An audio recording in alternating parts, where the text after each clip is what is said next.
एकाच वेळेला 73 विद्यार्थी या गुणवत्ता यादीमध्ये असणार आणि प्रत्येक वेळेची उत्सुकता जसं मुलांना असते की माझा गुणवत्ता यादीत कितवा क्रमांक आला, तसं राऊत सर असतील किंवा आमच्या स्पर्धा परीक्षा शिकवणाऱ्या सर्व ताई असतील, संपदा ताई असतील आणि इतर सर्वच मंडळी असतील, ते निकाल कधी येईल जसं मुलं उत्सुक असतात ते उत्सुक असतात. पण मुलावर केलेल्या प्रयोगाचं काय फलित आलं हे शिक्षकांनाही अपेक्षित असतं आणि त्या दृष्टीनं आपण सर्व विद्यार्थी ज्यांनी या परीक्षेमध्ये यश मिळवलं त्याचं मी अभिनंदन करतो. आणि आज ज्या पद्धतीनं आमची आता कार्यालयामध्ये चर्चा होत होती की शिक्षणामध्ये आणखी काय व्हायला पाहिजे, जे जे नवीन असेल ते आपण स्वीकारण्याचा आपला या प्रकल्पाचा प्रयत्न असतो. अशा मान्यवर संस्था एक वाट तयार करून ठेवतात, त्या वाटेवर चालणाऱ्या अनेक संस्था या संस्थाकडे बघून काम करतात. असं शाहू महाविद्यालय असेल तर आपल्या शाहू महाविद्यालयाकडे बघून काम करत असताना मुलांना 11वी-12वीमध्ये 10वी-12वीमध्ये जेवढी मेहनत घेतली जात होती तेवढी बालशिक्षणात आपल्याकडं दुर्लक्षित होतं असं जेव्हा मला वाटलं 26-27 वर्षापूर्वी, तेव्हा आपण त्याच्यातच काम करायचं, फक्त 4थीपर्यंतची आपली शाळा ठेवायची आणि बालशिक्षणात काम करायचं. या दृष्टीने या प्रकल्पाची सुरुवात झाली. पण पालकांच्या विश्वासामुळं या प्रकल्पाचं आजचं हे व्यापक रूप आपल्याला बघायला मिळतं. म्हणून या पुढीलही काळातही आपण जे जे छान कराल तर त्याच्यात आम्ही सोबत आहोत. लातूर शहरामध्ये शैक्षणिक वातावरण अधिकपासून तयार करण्याचं आपण काम केलेलं आहे. ते अधिक आपल्या नेतृत्वामध्ये वृद्धिंगत होणार आहे याचा आम्हाला विश्वास आहे. आपण या ठिकाणी उपस्थित झालात त्याबद्दल आपलं परत एकदा स्वागत करून थांबतो. बाळा, तुझं काय नाव आहे? शिष्यवृत्ती परीक्षेमध्ये तू ज्ञानप्रकाश विद्यालयाचं नाव रोशन केलेलं आहे, जिल्ह्यामध्ये पहिला तू आलेला आहेस, काय सांगशील? सर, माझं नाव विश्वजित व्यंकट कैले आहे. मी इयत्ता 7वीमध्ये जिल्ह्यातून पहिला आले आणि मला ज्ञानप्रकाशचं आमच्या शाळेचं नाव लातूरात रोशन करण्याचा हा मान भेटला आहे. जिल्ह्यात पहिला आल्यामुळं मला ज्या शिक्षकांनी या कामामध्ये मदत केली ते म्हणजे Raut sir, Narre madam, Ashok sir आणि परत इतर शिक्षक ज्यांनी अन्य विषय शिकवले त्यांचा पण खूप मोठा वाटा आहे. माझ्या या यशाचं श्रेय जे आहे तर ते माझ्या आईवडील व माझ्या सर्व ज्ञानप्रकाशमधील शिक्षकांना जातं. यांनी जे आपल्याला मार्गदर्शन केलं, परत पाहुण्यांनी पण जे मार्गदर्शन केलं, त्याच्या माध्यमातून आम्ही ते विचार पुढे घेऊन जाऊन भविष्यात काहीतरी मोठे कार्य करूच. काय व्हायचं बाळा तुला? काय करायचं पुढे? मला शास्त्रज्ञ व्हायचं, तर त्यासाठी अशा विषयांची खूप आवश्यकता असते जी की आमच्या शाळेतल्या शिक्षकांनी आम्हाला शिकवण्यात मदत केली आहे. तर खरंच खूप धन्यवाद शाळेचे, ज्यांनी आम्हाला इतकं छान ज्ञान दिलं आहे. मी इथं माझ्या वतीने आमच्या शिवछत्रपती शिक्षण संस्थेच्या वतीनं तुमचं खूप खूप कौतुक व अभिनंदन. पण मला हे वाटतं की हे जे तुम्ही मिळवलेलं यश आहे हे फक्त गुणांचं यश नाही, त्यामागे तुम्ही दाखवलेली मेहनत, चिकाटी, सातत्य ह्याचं हे यश आहे. आणि यशामध्ये तुमच्या एवढाच वाटा ह्या इथल्या आदरणीय गुरुजनांचा आहे, शिक्षकांचा आहे. तसंच तुमच्यासाठी त्याग करणाऱ्या तुमच्या ह्या सर्व पालकांचा आहे. तर विद्यार्थ्यांनो, तुमच्या शिक्षकांनी आणि पालकांसाठी एकदा जोरदार टाळ्या होऊ.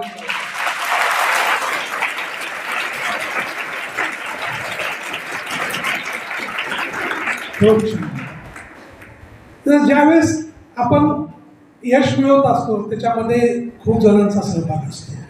मी तर हे मानतो की आपण ज्यावेळेस शाळा महाविद्यालयामध्ये यश मिळवतं तर त्याच्यामध्ये 4 मुख्य घटक असतात. एक असतो विद्यार्थी, त्याला घडवणारा, मार्गदर्शन करणारा शिक्षक, सगळ्या सुविधा उपलब्ध करून देणारी संस्था आणि खऱ्या अर्थानं त्याग आणि पाठबळ देणारे पालक. तर हे 4 घटक ज्यावेळेस एकत्र येतात त्यावेळेस मला वाटत नाही की कुठलीही शक्ती तुम्हाला यशापासून दूर ठेवू शकेल. तर हे 4ही घटक खूप महत्त्वाचे आहेत विद्यार्थ्यांना. आज तुम्ही एवढं चांगलं यश ह्या स्पर्धा परीक्षेमध्ये मिळवलेलं आहे, स्कॉलरशिपमध्ये मिळवलेलं आहे. मला खूप आनंद आहे. मलाही वाटतं की मी पण आज तुमच्यात असतो तर मलाही एखादं बक्षीस आज नराळे सगळं दिले असते. आणि मला हे सगळं खूप प्रेरणादायी आहे. आणि हे करत असताना एक लक्षात ठेवा बेटा, सगळ्या मुलांनी, विद्यार्थ्यांनी, की नुसतं गुणवंत होऊन महत्त्वाचं नाही, गुणवान व्हा. गुणवंत आणि गुणवानमध्ये काय फरक आहे? तर गुणवंत म्हणजे आपण चांगलं एखाद्या परीक्षेत यश मिळवतो, मार्क मिळवतो. पण गुणवंतासोबत गुणवान होणं तेवढंच महत्त्वाचं आहे. तुम्ही संस्कार, चारित्र्य, सामाजिक बांधिलकी, माणुसकी ही फार महत्त्वाची आहे आणि ती जर तुम्ही मिळालात तर तुम्ही गुणवान व्हाल. मला काय सांगशील, तुझं काय नाव आहे? आजच्या कौतुक सोहळ्यामध्ये तुझा सत्कार झालेला आहे, काय तुझ्या प्रतिक्रिया आहे? नमस्ते, मी गौरी दुडिले ज्ञानप्रकाश विद्यालयात इयत्ता 9वीमध्ये शिकत आहे. मला इयत्ता 8वीच्या शिष्यवृत्ती परीक्षेमध्ये एकूण 240 गुण मिळालेले आहेत. आज त्या शिष्यवृत्तीधारक विद्यार्थ्यांचा आमच्या शाळेमध्ये गुणगौरव सोहळा साजरा करण्यात आला. मार्गदर्शकांनी पाहुण्यांनी आम्हाला छान मार्गदर्शन केलेले आहे. या ठिकाणी या मार्गदर्शनाचा आम्ही नक्कीच पुढे आमच्या जीवनामध्ये उपयोग करू. या शिष्यवृत्ती परीक्षेमुळे आम्हाला एक प्रेरणा मिळाली आहे की आम्ही भविष्यामध्ये ज्या काही मोठमोठ्या स्पर्धा असतील त्यांना आम्ही सामोरे जाऊ शकतो आणि या विद्यालयामधून आम्ही नक्कीच एक चांगले विद्यार्थी म्हणून बाहेर पडू. धन्यवाद. बाळा, आज कौतुक सोहळ्यामध्ये तुझं कौतुक झालेलं आहे. शिष्यवृत्ती परीक्षेमध्ये तुझं यश संपादन केलं आहे घवघवीत, काय सांगशील? मी असीम असलमुलानी आहे. मी इयत्ता 8वीमध्ये शिकतो. इयत्ता 7वीमध्ये मी शिष्यवृत्ती ही परीक्षा दिली. त्यामध्ये मला 244 गुण मिळालेले आहेत आणि मी जिल्ह्यातून 36वा आलो आहे. याचं सगळ्यात मोठं कारण आहे की खूप वर्षाने राऊत सर हे शिष्यवृत्तीला शिकवतात आणि त्यांनी आम्हाला खूप मोठं मार्गदर्शन दिलं आहे आणि त्यांनी वारंवार आमचं गणिताचं, बुद्धिमत्तेचं सराव घेतलेला आहे. त्यामुळे आमच्या शाळेतील खूप जास्त मुलं गणितामध्ये खूप जास्त मार्क मिळवलेले आहेत त्यांनी. आणि त्यामुळे आता जे JEE, नीट, CET असल्या जे परीक्षा आहेत जे की कॉम्पिटेटिव्ह बेस्ड असतात, त्यांचा जास्त सराव करण्यासाठी विद्यार्थ्यांमध्ये ती क्षमता आमच्या शाळेने रुजवलेली आहे.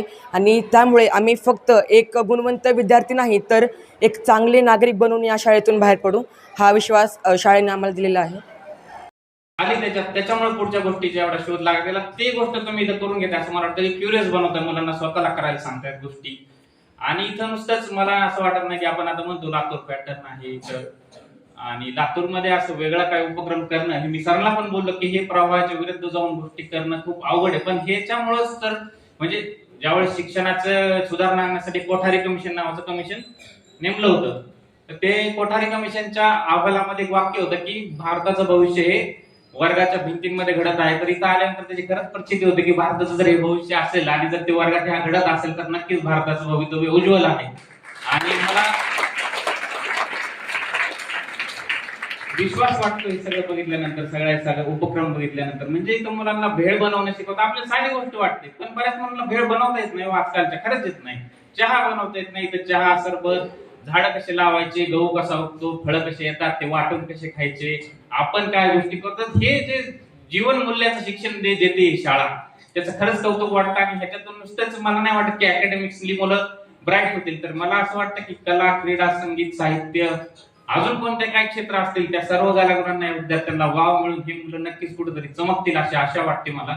आणि मी नक्कीच सर म्हणजे असा कार्यक्रम असू नसू मी ऍटलीस्ट प्रार्थना असू केली तरी नक्कीच येण्याचा दरवेळेस प्रयत्न करेल. मला पण एक ऊर्जा मिळते इथं आल्यानंतर. आणि थँक्यू, मला इथं बोलवलं, धन्यवाद.